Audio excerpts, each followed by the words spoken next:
G'day, Dave here.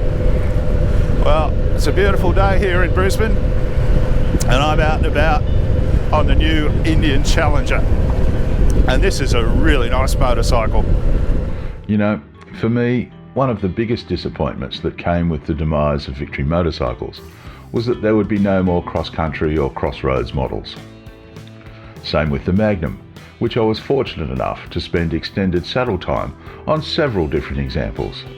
Particularly for us big guys, these were outstanding motorcycles. They accommodated the larger gentleman and his passenger in excellent comfort, they were roomy, they performed well, and they were a joy to chuck around, right off the showroom floor. There was no need for extended reach saddles or other accessorising to fit the longer limbed, and they were easily best in class in that regard.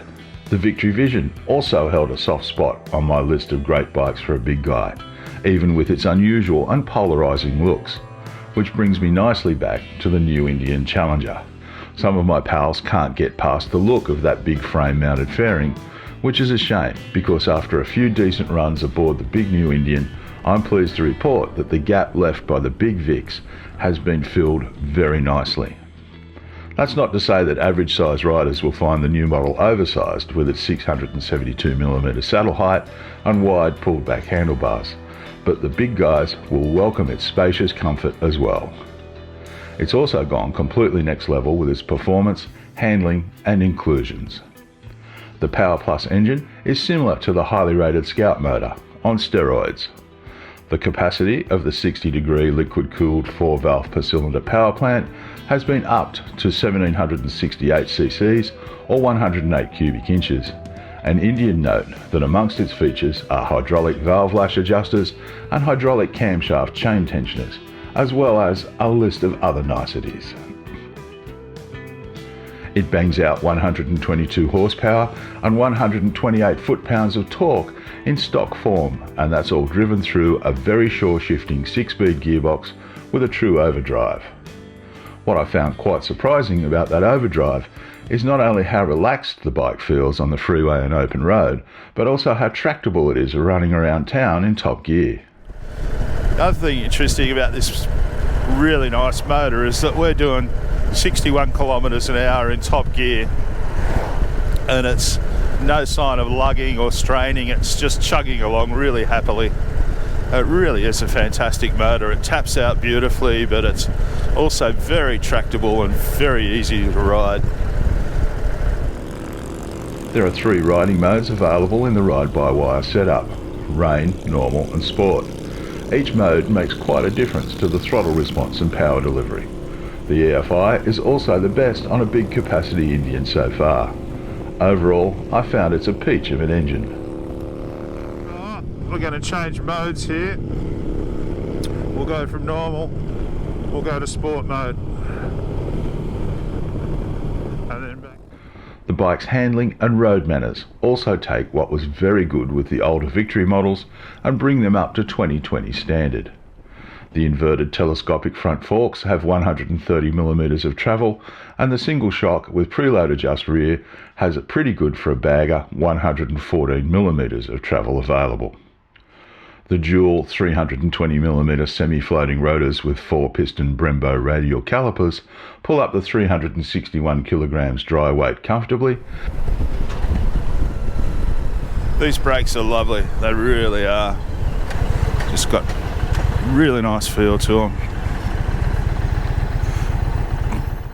And it's fitted with Indian's smart lean technology.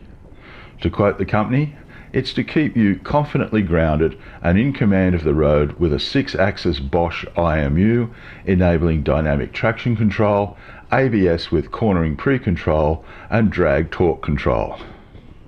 In other words, it is quite confidence-inspiring and surprisingly nimble yet sure-footed when you're hooking in. It's just such a lovely firm and planted feel on the road. It really is. And then it's so light when you come to change directions.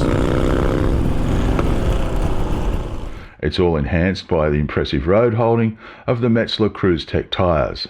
It's a 19-inch 130 section on the front and a 16-inch 180 on the rear. In its roomy cockpit, The Ride Command infotainment system is similar to the new Chieftains, and it too has a 100-watt stereo that reminded me of the Magnum. It has an impressive array of trip computers and ride data information available from the 7-inch touchscreen.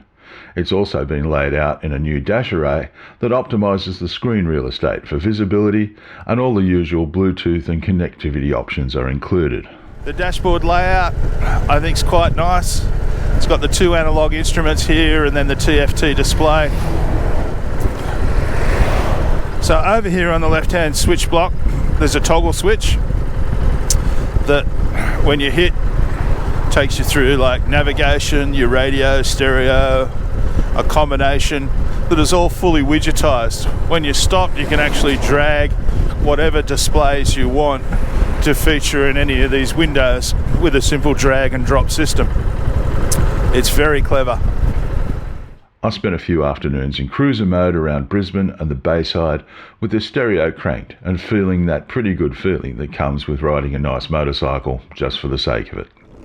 Then my pals on the Gold Coast had posted that the regular pre-lockdown Sunday ride was on for sure, so I left Brisbane base and made the hour-long freeway run down to meet up near Robina. The run took us up and around some great back roads and fast open sweepers through the cane fields of the Tweed Valley, up and over the freeway before skirting Murwillumbah and into the scenic Rim region. The bike performed perfectly.